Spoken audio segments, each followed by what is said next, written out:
समानता का अधिकार।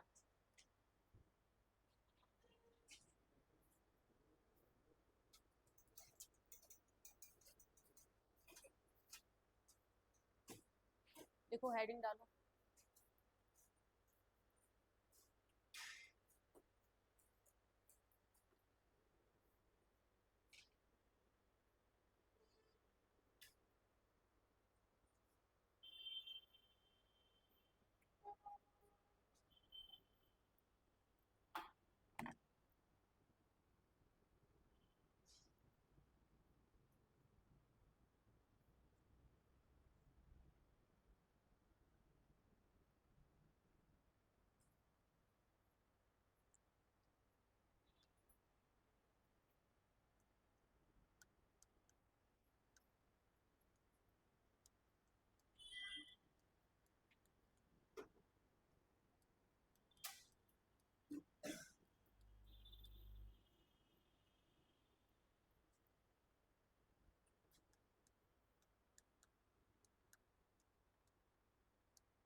स्टार्ट हो गया।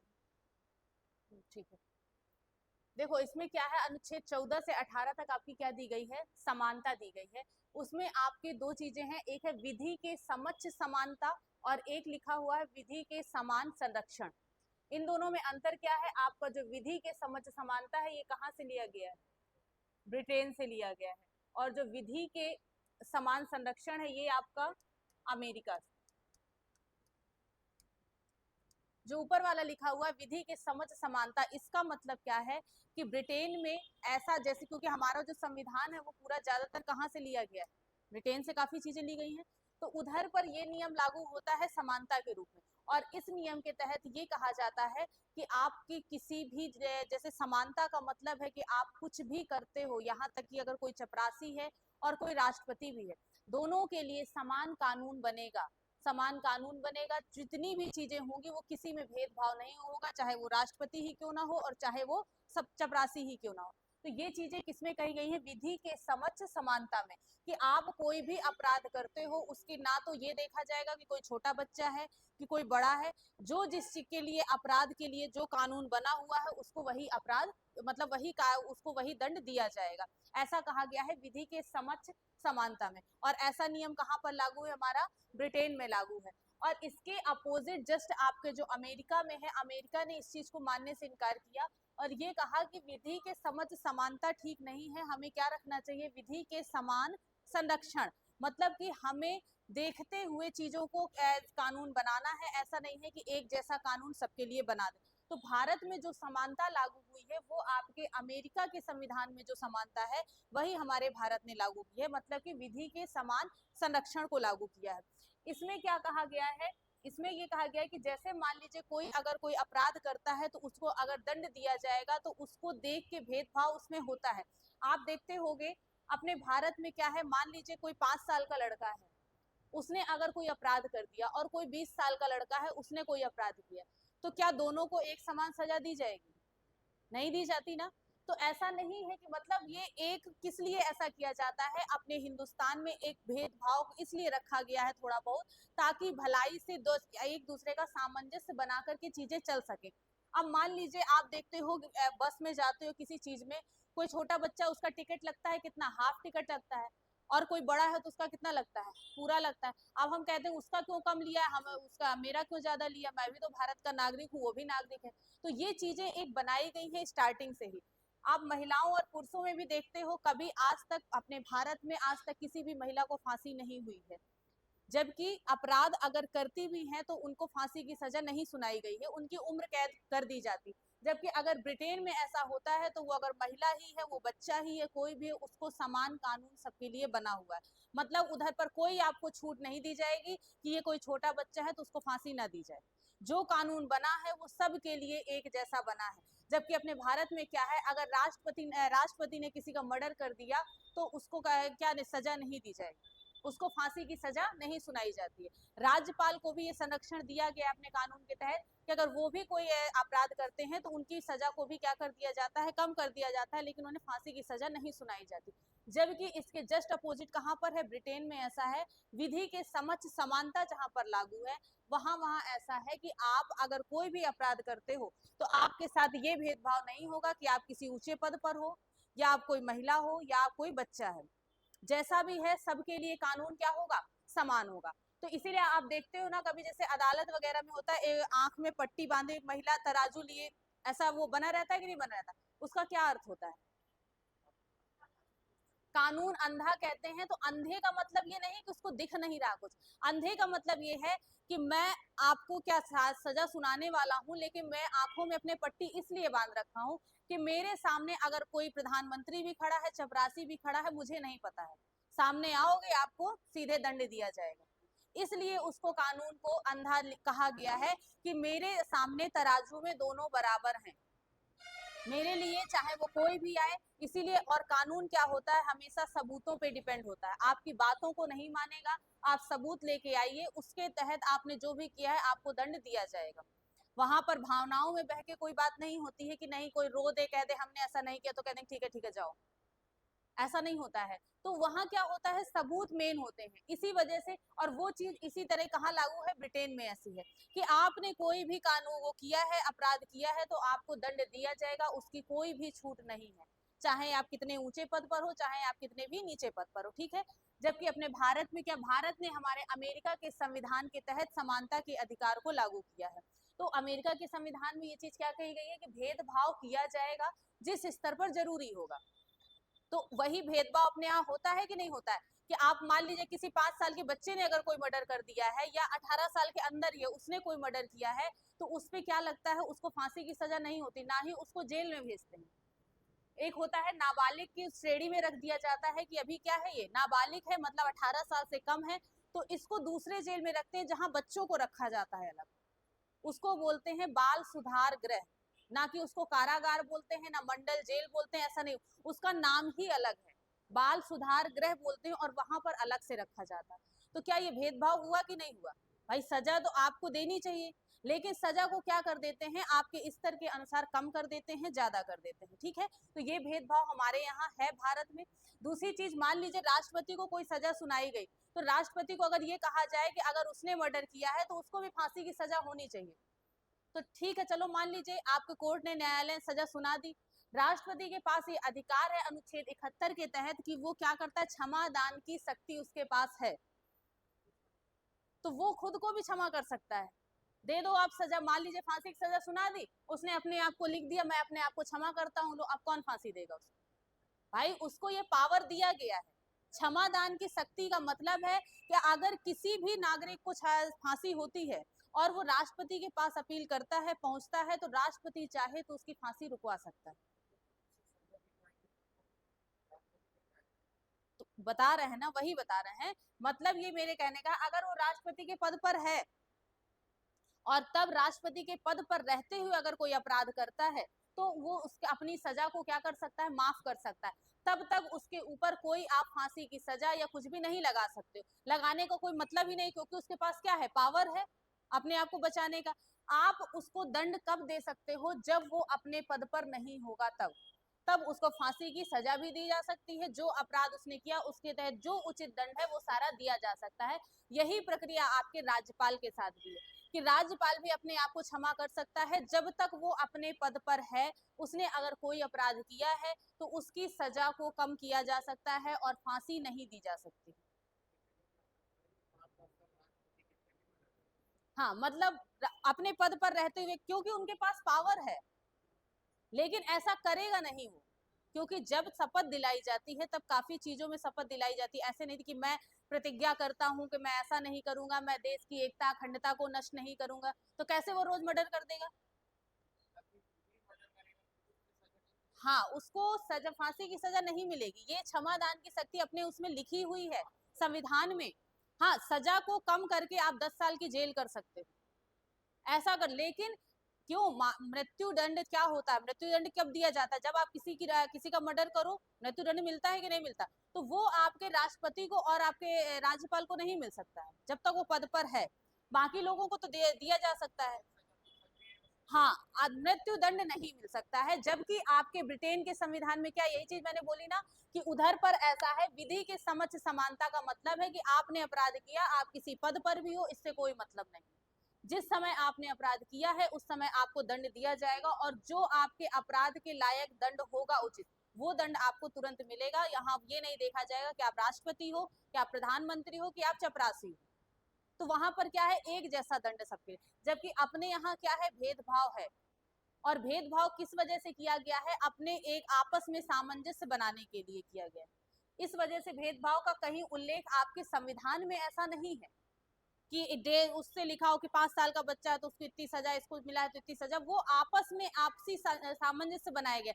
जैसे आप देखते हो, मान लीजिए या मान लीजिए कोई लड़का लड़की शादी कर लेते हैं, भाग के गए, शादी कर ली, पकड़ गए।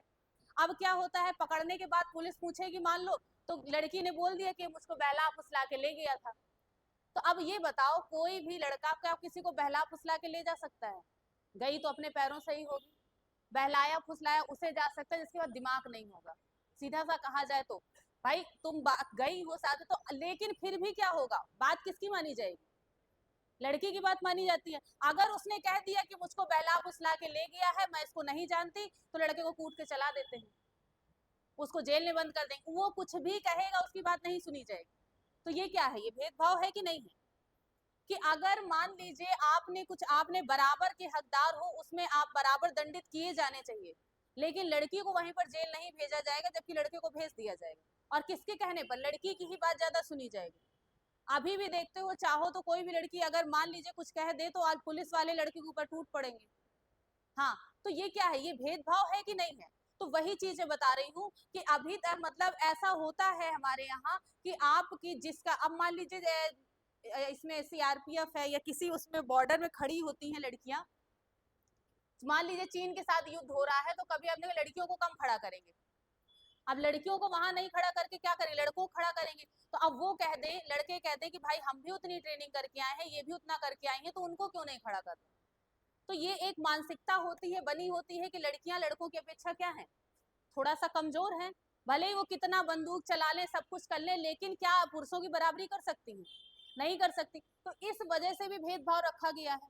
तो क्या ये भेदभाव ठीक है कि नहीं है? एक तरह से हमारे यहाँ जो भेदभाव रखे गए हैं वो ठीक ही रखे गए, जबकि यहाँ पे क्या है, यहाँ ऐसा कुछ नहीं। आप महिला हो, पुरुष हो, कोई भी हो, आपको बराबर हर चीज वो है। आप बस में कहीं जाते हो, अगर कोई महिला खड़ी है तो कभी कभी क्या होते हैं, लड़के हैं या पुरुष है खड़े हो जाते हैं, उनको बैठा देते हैं। क्यों बैठा देते हैं? क्या वो विकलांग थोड़ी ना है कि वो खड़ी नहीं हो सकती है? लेकिन एक आपके अंदर क्या है, इंसानियत के तौर पर हम लोग ऐसा करते हैं। कहीं लिखा तो नहीं है, रूल्स तो नहीं बनाया गया है, लेकिन कुछ लोग होते हैं ऐसे रूढ़ काफी टाइप के कि कहो भी तब भी नहीं खड़े होते हैं, अगर दिक्कत भी है तो भी नहीं खड़े होंगे। तो वो फिर उनको अपवाद कहा जा सकता है। मतलब ट्रेन में भी होगा क्या, लेकिन हाँ, औरतों के साथ ऐसा होता है, लड़कियां लड़कों को जगह नहीं दे सकती हैं। काफी बार हमने देखा, वो और फैल के बैठ जाएंगी सीट में। ट्रेनों में देखा है ऐसे, बेचारे जब वो आपको जगह दे सकते हैं तो आपकी भी तो फर्ज बनता है ना, आप भी करो। वो नहीं करेंगे, फिर और वो फैल के बैठ जाएंगे। तो ये चीजें क्या है, ये भेदभाव है अपने यहाँ। तो वही चीजें बता रही हूँ कि समानता का अधिकार का मतलब ही यही है कि इसमें आपके दोनों तरीके की समानताओं की बात कही गई है। कुछ जगह पर आपकी ये वाली समानता लगती है, कुछ जगह पर ये भी लगती है, लेकिन ज्यादातर अपने यहाँ भारत में कौन सी समानता है आपकी, विधि के समान संरक्षण। विधि के समान संरक्षण का मतलब समझे कि यहाँ पर क्या होगा, भेदभाव जो होगा वो अलग अलग प्रकार से होगा, जबकि विधि के समक्ष समानता का मतलब क्या है, किसी के प्रति कोई भेदभाव नहीं है, चाहे वो लड़का हो, चाहे वो लड़की हो, चाहे वो बच्चा हो, चाहे वो प्रधानमंत्री हो, चाहे वो चपरासी हो, सबको बराबर का हकदार है हर चीज का, दंड पाने का भी और किसी चीज में पद पर भी बैठने का। आप लोग नौकरी का एग्जाम देते हो, मान लो देखते हो कैटेगरी वाइज भी अगर होता है तो 50% सीटें केवल महिलाओं की निकाल देते हैं, 50% में पूरे लड़के रहते हैं। तो अब ये भी भेदभाव है कि नहीं है? तो ये क्या है, महिलाओं को बढ़ावा देना है कि आप महिलाओं को बढ़ावा दे रहे हैं। स्टार्टिंग से क्या था, हमारे यहाँ महिलाओं को बहुत कमजोर समझा जाता था, अब तो काफी हद तक आगे आ चुकी हैं। तो इसी वजह से आगे लाने के लिए ऐसा कर रहे हैं ताकि कुछ समय बाद क्या हो, बराबरी का हकदार हर चीज में मिल सके। ठीक है, तो अब इसमें थोड़ा सा लिख लो।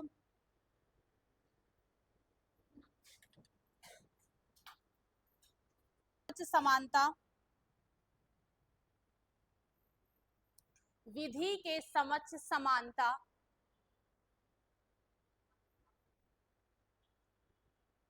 विधि के समक्ष समानता और विधि के समान संरक्षण का उल्लेख है। हेलो हेलो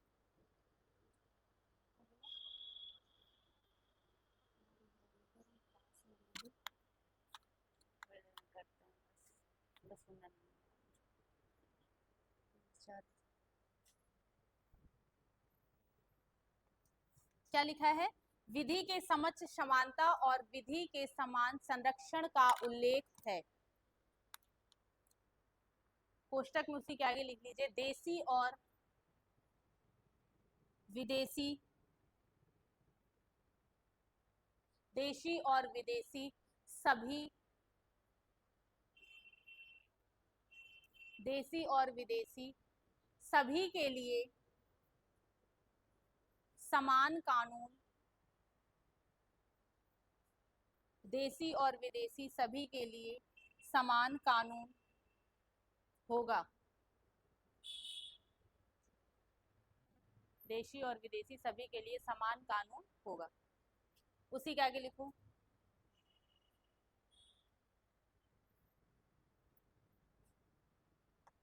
ऐसे अपवाद हेडिंग डाल लो और फिर लिखो अपवाद।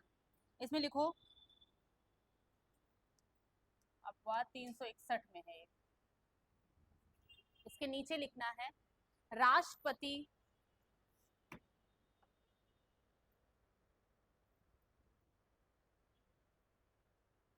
अनुच्छेद 361 में लिखा गया राष्ट्रपति और राज्यपाल के लिए संरक्षण, राष्ट्रपति और राज्यपाल के लिए संरक्षण।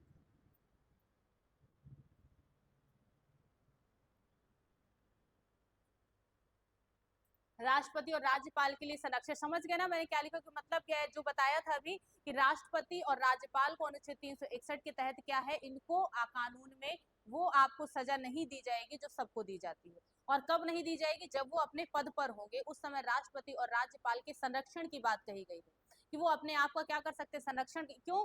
क्योंकि उनके पास क्या है, क्षमादान की शक्ति है, पावर है, तो वो अपने आप को तो बचा ही सकते हैं। जब वो दूसरों को बचा सकते हैं फांसी से और उनको फांसी की सजा हो जाएगी तो उनके पास तो पावर है कि नहीं है? भाई आपके पास कोई जादू की छड़ी है, नहीं जाएगी। सत्ता के में रहते हुए अगर वो कोई अपराध कर रहे हैं, हाँ, नहीं जाएगी।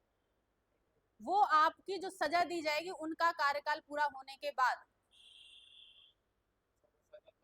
हाँ। और उसमें भी जब मान लीजिए कोई पूर्व राष्ट्रपति है, उसने कुछ किया तो उसको तो फिर बराबर से दिया जाएगा, ठीक है। लेकिन क्योंकि ऐसे मान लीजिए अब आपको ही प्रधानमंत्री बना दिया जाए, आपके पास सारी बागडोर हो, तो आप अपने आप को तो सबसे पहले संभालोगे कि नहीं संभालोगे?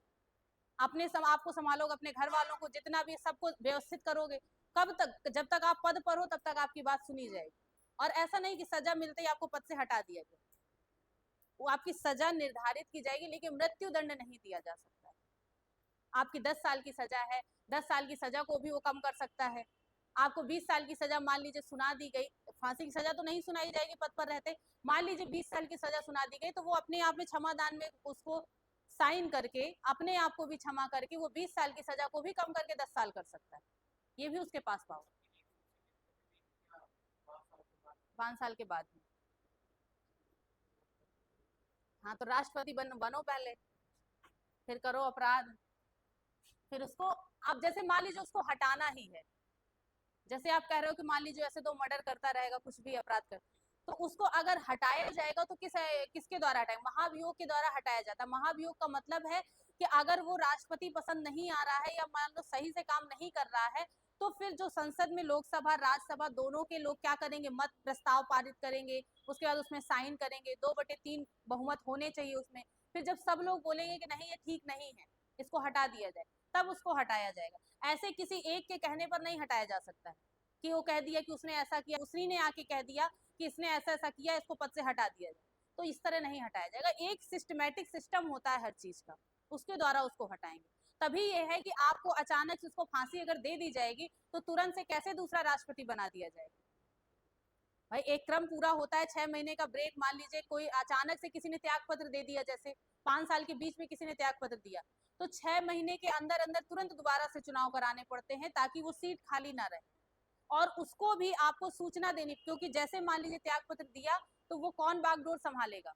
उपराष्ट्रपति संभालेगा, और उपराष्ट्रपति संभालेगा, उसके संभालते संभालते 6 महीने के अंदर अंदर दोबारा चुनाव करके दोबारा से राष्ट्रपति को बनाया जाएगा। ऐसा नहीं कि वो 3 साल तक उपराष्ट्रपति ही चला रहा है, कि मान लीजिए 2 साल में किसी ने दे दिया त्याग पत्र, 5 साल का कार्यकाल होता है, तो अब ये नहीं कि 2 साल तो राष्ट्रपति ने किया, अब तीसरे साल में मान लो वो चला गया तो उपराष्ट्रपति 3 साल तक झेल रहा है। मैक्सिमम 6 महीने, 6 महीने के अंदर आप चुनाव करा के दोबारा से राष्ट्रपति बनाओ, क्योंकि उपराष्ट्रपति के पास ऑलरेडी काम होता है। क्या होता है? वो राज्यसभा का होता है पदेन सभापति, राज्यसभा में काम करता है, तो वो कहाँ कहाँ देखेगा? वो राष्ट्रपति का पद भी देखेगा कि राज्यसभा का भी देखेगा। इस वजह से तुरंत से चुनाव करा के तुरंत से उस सीट को फुल कराया जाता है। ठीक है, तो ये अभी जब राष्ट्रपति वाला टॉपिक पढ़ेंगे ना तब बताएंगे कैसे कैसे क्या होता है। लिख लिया इसको। अपवाद क्या है? 361। 361 में क्या है आपका? राष्ट्रपति और राज्यपाल को संरक्षण मिला हुआ है। ठीक है, अब डाल लीजिए आप लोग अनुच्छेद 3, एक सेकंड, अनुच्छेद 15।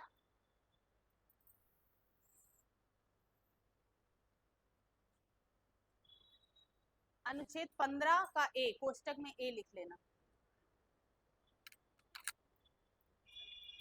इसमें लिखिए धर्म, लिंग,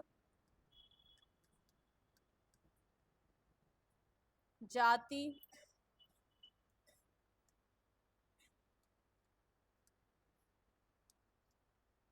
मूल वंश,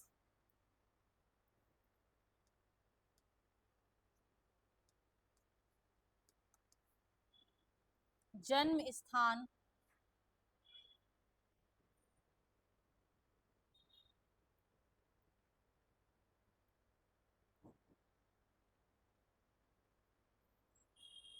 जन्म स्थान के आधार पर, के आधार पर कोई भेदभाव, कोई भेदभाव नहीं किया जाएगा।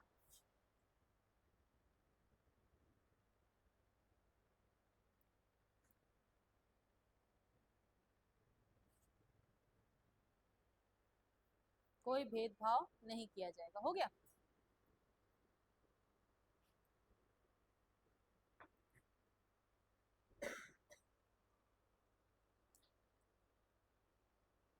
अभी हम लोग क्या देख रहे थे? अनुच्छेद 14 के तहत विधि के समझ, समानता और समान संरक्षण, मतलब कि विधि मतलब क्या है? कानून के तहत, मतलब जो भी कानून होंगे सब में क्या होंगे? समान होंगे। इसके बाद अब 15 के ए में क्या लिखा हुआ है कि धर्म, लिंग, जाति, मूल वंश और जन्म स्थान के आधार पर हम क्या नहीं करेंगे? कोई भेदभाव नहीं करेंगे। मतलब क्या होगी? इसमें भी क्या होगी? समानता होगी। अभी हम समानता ही पढ़ रहे हैं ना, 14 से 18 तक क्या दी हुई है? समानता ही दी हुई है। पहला हमने पढ़ लिया कानून में समानता होनी चाहिए जैसे, अब दूसरा क्या पढ़ रहे हैं कि आपका धर्म, लिंग, जाति, मूल वंश, जन्म स्थान के आधार पर भी क्या हो? भेदभाव ना हो, मतलब कि क्या हो? सब में समानता हो। धर्म का मतलब है कि मान लीजिए हिंदू धर्म है, सारे धर्म के लोग यहाँ पर हैं, तो ऐसा कोई भेदभाव किसी चीज में नहीं होना चाहिए कि आप मुस्लिम के हो तो आपको इस चीज में नहीं रखा जाएगा। कभी क्या आपने देखा है आरक्षण भी मिलता है हम लोगों को, तो क्या कभी देखा है धर्म के आधार पर मिला है कि हिंदू धर्म के हैं तो उसको इतना मिलेगा, मुस्लिम के हैं तो इतना मिलेगा? आरक्षण हमारे यहाँ किस आधार पर? जाति के आधार पर है, जनरल है, एससी है, ओबीसी है, ऐसे कैटेगरियां डिवाइड है। ऐसा तो नहीं कि धर्म के आधार पर डिवाइड की गई। और जाति के आधार पर भी डिवाइड है, तो उसमें भी सारे धर्म, जैसे मुस्लिम धर्म में भी जनरल कैटेगरी आती है, तो उसको भी उसी जनरल कैटेगरी में ही रखा गया है, मतलब सामान्य जाति में रखा गया है। जबकि धर्म के अनुसार हमारे यहाँ कोई भी आरक्षण नहीं है। तो यही चीज इसमें लिखी गई कि धर्म के आधार पर आप कोई भी भेदभाव नहीं करोगे, सब में समान होगा। आप चाहे आप किसी भी धर्म के हो, सबको नौकरियां मिलती हैं। हर आप पोस्ट में देखते हो हर धर्म के लोग रहते हैं, हिंदू, मुस्लिम, सिख, ईसाई, हर तरह के लोग रहते हैं कि नहीं रहते? ऐसा तो नहीं कि भारत में हिंदू ज्यादा तो हिंदुओं को ही नौकरी दी जा रही है, मुस्लिमों को ना दी जा रही हो, या ईसाई को ना दी जा रही हो, ऐसा तो नहीं होता। तो वो क्या लिखा है? ऐसा हमारे संविधान में लिखा हुआ है। ये हमें मूल अधिकारों में प्राप्त है कि धर्म के आधार पर हम कोई भेदभाव नहीं करेंगे। दूसरा क्या लिखा हुआ है, लिंग के आधार पर। लिंग का मतलब है कि आपका पुरुष है, महिला है, कोई भी है, तो आप उसमें किसी भी आधार पर भेदभाव ये नहीं कर सकते हो कि ये पुरुष है इसको दिया जाएगा, ये महिला है इसको नहीं दिया जाएगा। आज तो आप ऑलरेडी भेदभाव देख रहे हो कितना खत्म है कि महिलाएं कहाँ तक जा रही हैं। पहले फोर्स में इतना महिलाएं नहीं जाती थी, अब देखो बॉर्डर में भी महिलाओं को दिया जा रहा है मौका, एरोप्लेन भी चला रही है, ट्रेन भी चला रही है। पहले तो सिर्फ घर का चूल्हा चौका किया जाता था, बस सब कुछ कर रही है। रिक्शा चलाना तो बहुत से, ट्रेन चला रही है, जब प्लेन चला रही है तो रिक्शा क्या है, रिक्शा चलाने में बल है, हर चीज में बल है, प्लेन में चलाने में बल नहीं है, ऐसा नहीं है। सबको अपना अपना तरीका, अपने अपने हिसाब से, वो जो जो चला रहा है वो उस हिसाब से वो ठीक है, उसने उस चीज की ट्रेनिंग की है तो उसको पता है। मतलब ये है, अगर देखा जाए तो हमें क्या लड़कियां कम है किसी से, लेकिन पहले क्या था, पहले नहीं, मौका नहीं दिया जाता था उनको। इस वजह से ऐसा नहीं था कि पहले क्या थी, बुद्धि नहीं थी उनके पास या अब बुद्धि आ गई है। पहले पढ़ाया लिखाया नहीं जाता था, शिक्षा भी मिलती थी तो ज्यादातर इतना कह दिया जाता था चिट्ठी पढ़ने बस के लिए पढ़ लो, मतलब एक तरह से साइन करना, अपने साइन करना सीख लो, चिट्ठी पढ़ना सीख लो, 5 तक पढ़ा दिया जाता था, बहुत ज्यादा है। वरना आप देखो अपने ही दादी लोगों को, परदादी जो थी, क्या कोई पढ़ी लिखी थी, सब अनपढ़ ही थे। तो ऐसा क्या उनको भगवान ने बुद्धि देके नहीं भेजी होगी, अगर उनको पढ़ाया जाता तो क्या वो पढ़ती ही नहीं पढ़ती। लेकिन क्या था, हमारा समाज पहले क्या था, पुरुष प्रधान था, और पुरुष प्रधान में क्या है, पुरुषों को ज्यादा वरीयता दी जाती थी। अभी भी कुछ हद तक गांव में ऐसा है, जो ज्यादा जहां पर शिक्षा नहीं पहुंची है वहां पर अभी भी ऐसा है कि महिलाओं को, लड़कियों को ज्यादातर, अब तो हाई स्कूल तक पढ़ा देते हैं, इंटर तक पढ़ा देते हैं, बहुत है। पहले तो 5 तक पढ़ाना मुश्किल होता था, इंटर तक पढ़ा देते हैं, बस कहते हैं बस इसके बाद सीधे शादी कर दी जाती, हो गया काम, आपको करना क्या, खाना बनाना है घर में जाके, ऐसे। जबकि क्या वो किसी से कम है, वही लड़की ही है जो ट्रेन चला रही है और वही लड़की है जो खाना बना रही है, तो अंतर तो कुछ नहीं। तो ये क्या है, ये एक तरह से क्या था, भेदभाव है। उसी को लिखा गया है आपके किसमें, आपके संविधान में ये लिखा है कि आप किसी भी आधार पर भेदभाव नहीं कर सकते। जैसे आप देखते हो ट्रांसजेंडर होते हैं, ट्रांसजेंडर जो होते हैं उनको भी क्या है, अब नौकरियों में छूट मिल रही है, नौकरी भी कर रहे हैं वो लोग। पहले क्या थे, सिर्फ देखते हो ट्रेनों में पैसे मांगते रहते हैं, 10-10 रुपए मांगते हैं, उनका अलग समूह होता है पूरा। तो क्या उनको जीने का अधिकार नहीं है, उनको भी, उनके लिए भी बनाया गया है सब कुछ। अब वो क्या है, वो पढ़ लिख रहे हैं, अगर पढ़ लिख कर नौकरी पा रहे हैं तो क्या आप ये कह सकते हो कि ना तो आप पुरुष हो ना महिला हो, ट्रांसजेंडर, तो आपको नौकरी नहीं दी जाएगी। ऐसा अगर कोई करता है और पकड़ा गया सबूत के तहत, उसको कानून में क्या हो, उसको सजा मिलेगी। तो ये चीज हमारे संविधान में लिखी है कि आप किसी को भी लिंग के आधार पर भी भेदभाव नहीं कर सकते हो, ठीक है, ये चीज हो गई। तीसरा क्या लिखा है, जाति के आधार पर। पहले क्या था, जातियां होती थी, जब आप बी आर अम्बेडकर जी इसी चीज में लड़ाई लड़े थे। पहले जातियां ऐसी होती थी कि जातियों के आधार पर भेदभाव होता था, कि मंदिरों में नहीं जाने देते थे। मान लो कोई नीचे जाति का है, उसने अगर पानी भर लिया कुएं से तो उस कुएं का पानी नहीं छूते थे। ऐसा होता था कि नहीं होता था। अभी भी कुछ हद तक गांव में ऐसा है, जो थोड़ा सा लोअर नीचे कास्ट में है उनको बोलेंगे तुम जमीन में बैठो, बाकी सब लोग ऊपर बैठेंगे। तो ये भेदभाव क्या है, ये एक तरह से इस भेदभाव को समाप्त करने की बात आपकी किसमें कही गई थी, संविधान के तहत। तो उसको माना जाता है, लेकिन यही है कि अभी कहीं ना कहीं चल रहा है ये सब चीजें। तो वो अगर कभी सबूत के तौर पर पाई गई तो उनको क्या दी जाएगी, सजा मिल सकती है अभी भी। इसके बाद मूल वंश के आधार पर आप कोई भेदभाव नहीं करोगे। मूल वंश का मतलब है कि जैसे मान लीजिए आपका जब देश आजाद हुआ था, उस समय आपके कुछ ऐसे राज थे, जो आपके कुछ लोग थे, राजा थे, जिन्होंने आजादी के समय सपोर्ट नहीं किया था। जैसे आपका हो गया हैदराबाद, हो गया मध्य प्रदेश, हो गया यहाँ पर सिंधिया वगैरह थे। तो सिंधिया लोगों ने क्या, ये क्या करते थे, अंग्रेजों को और पैसा देते थे, किस लिए, ताकि आप लोग यहीं पर रहो, और उन्हीं के साथ मिले हुए थे, वो देश को आजाद नहीं कराना चाह रहे थे। और वही सिंधिया लोग ही हैं आजकल, जो आपको ज्योतिराज सिंधिया का नाम सुना होगा, पहले कांग्रेस में नेता थे, अब भाजपा में आ गए हैं। तो इनका क्या है, ये पूरा वंश चला आ रहा उस समय का। अगर हम उनके बारे में अगर ये सोचे कि इन्होंने आजादी के समय हमारा सपोर्ट नहीं किया था, हमारे पक्ष में नहीं थे, हम इनके साथ भेदभाव करें, तो क्या ऐसा भेदभाव होता है, नहीं हो रहा है। उसी आधार पर ही हैदराबाद के भी निजाम वगैरह थे, वो भी आपके हमारे विपक्ष में थे, देश को आजाद कराने के उसमें नहीं थे, लेकिन धीरे धीरे करके वो भी मान गए, वो भी मिल गए। तो अब उनको हम वंश के, वही वंश अभी चला आ रहा है, तो अब हम ये इस वंश के आधार पर उनसे नफरत करें और ये कहें कि उनको अलग रखा जाएगा, तो ऐसा कुछ भी नहीं है, ठीक है। तो वही चीज इसमें लिखी गई है कि आप वंश के आधार पर किसी से भी भेदभाव नहीं कर सकते हो। जो आपको मिला है वो उनको भी मिलेगा, भले ही वो बाद में हमसे मिले, हमारे साथ आए, लेकिन आज हमारे साथ हैं तो जो हम खाएंगे वही वो भी खाएंगे, ऐसा वाला। ठीक, इसके बाद क्या लिखा है, जन्म स्थान। जन्म स्थान के आधार पर भी कोई भेदभाव नहीं हो, मतलब कि किसी तरीके से जितनी चीजें लिखी हैं किसी भी आधार पर आप किसी से कोई भेदभाव नहीं करोगे। जन्म स्थान का मतलब है कि जैसे मान लीजिए आप जाते हो कहीं महाराष्ट्र साइड, देखो अगर जो लोग कमाने जाते हैं तो यूपी बिहार को एकदम पिछड़ा एरिया मानते हैं। बिहार तो पिछड़ा है ही है, यूपी भी अपने, अरे यूपी का है ये बिहार का, तो उसको एक अलग समझने लगते हैं। तो ये होता है क्या, जन्म स्थान, कि आपके जन्म स्थान के अनुसार आपको अलग कर दिया जाता है कि अरे ये तो यूपी बिहार के हैं तो आधे बेवकूफ होंगे, ऐसा वाला समझ लेते हैं। तो अगर इस चीज को कानूनी तौर पर अगर पकड़ा गया, सबूत पाया गया तो कि आपने ऐसा भेदभाव किया है जन्म स्थान के आधार पर, तो आपको क्या दी जाएगी, सजा दी जाएगी।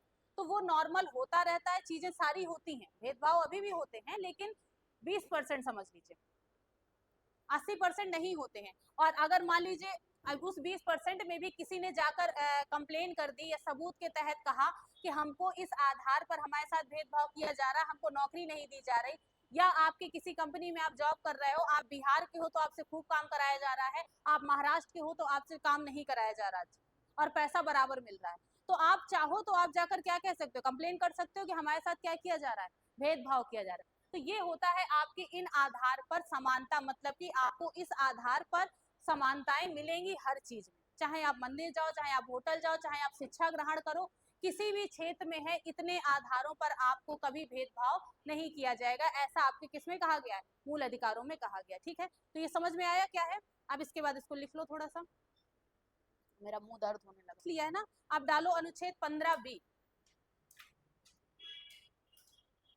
लिंग कौमा जाति कौमा मूल वंश, यही चारों पांचों लिख लो इनको।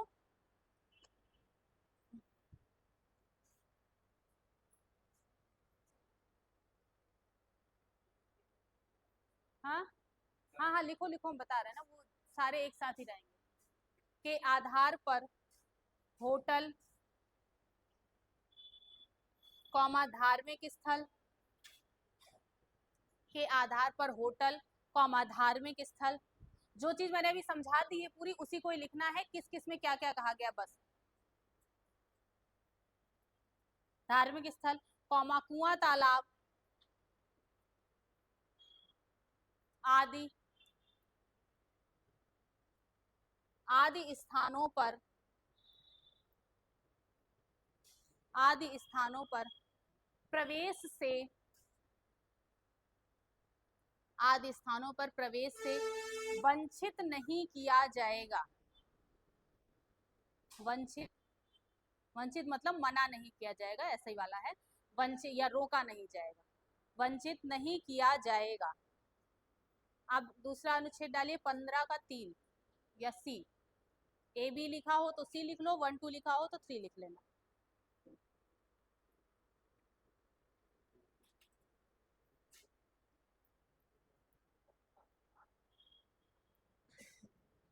इसमें लिखिए महिला और 15 के 3 में लिखो महिला और बच्चों के, महिला और बच्चों के विकास के लिए, महिला और बच्चों के विकास के लिए राज्य, राज्य विशेष प्रावधान, महिला और बच्चों के विकास के लिए राज्य विशेष प्रावधान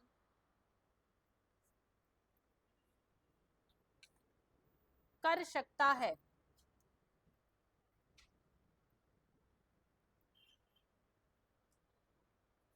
विशेष प्रावधान कर सकता है, हो गया। अब 15 का D लिखो,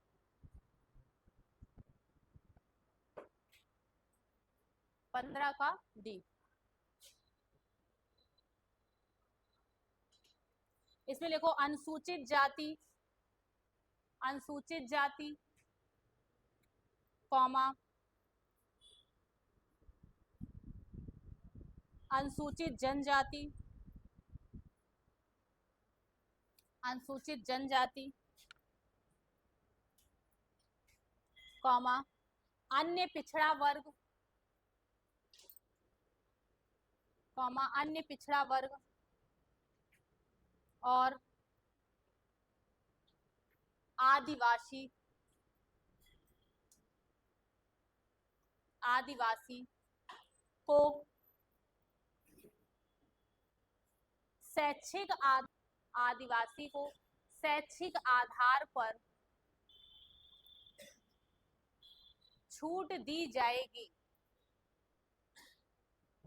छूट दी जाएगी।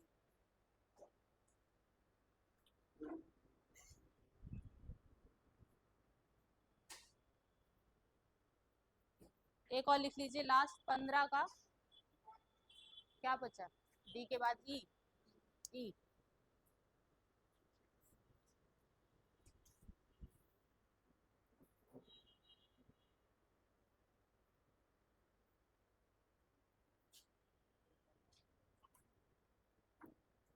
इसमें लिखिए धार्मिक संस्थान में, धार्मिक संस्थान में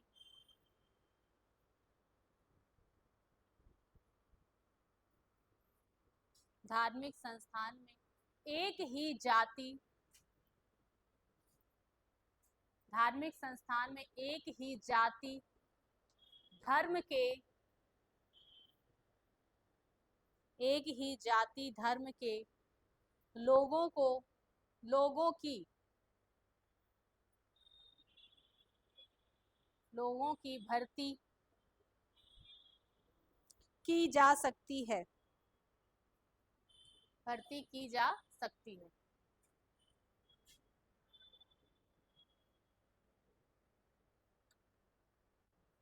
हो गया, ठीक है।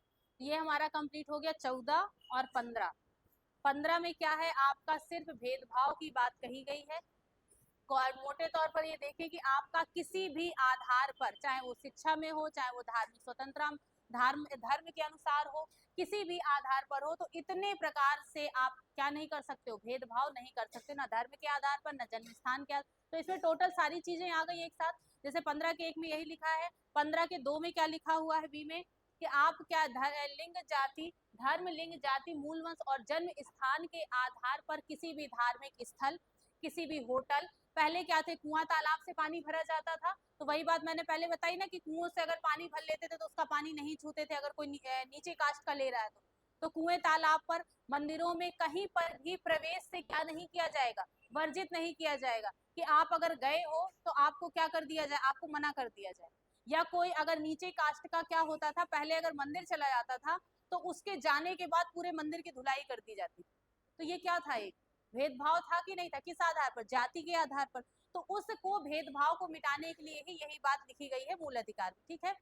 और फिर इसके बाद 15 के 3 में क्या लिखा हुआ है, कि महिला तथा बच्चों को, महिलाओं और विकास, बच्चों के विकास के लिए क्या करेगी, राज्य सरकार चाहे तो कोई भी क्या बना सकती है, विशेष प्रावधान कर सकती है। जैसे मान लीजिए महिलाओं के लिए आप देखते हो मध्य प्रदेश, यहाँ पे सुमंगला योजना चल रही है, कहीं लाडली बहन योजना चल रही है मध्य प्रदेश में है, तो उसमें क्या है, महिलाओं को या लड़कियों को हर महीने 1000 रुपए मिलेंगे। या ऐसी योजनाएं आती हैं कि बच्चे की शादी के लिए मतलब इतना इतना रुपए मिलेगा। तो ये क्या है, ये राज्य सरकार चला रही है।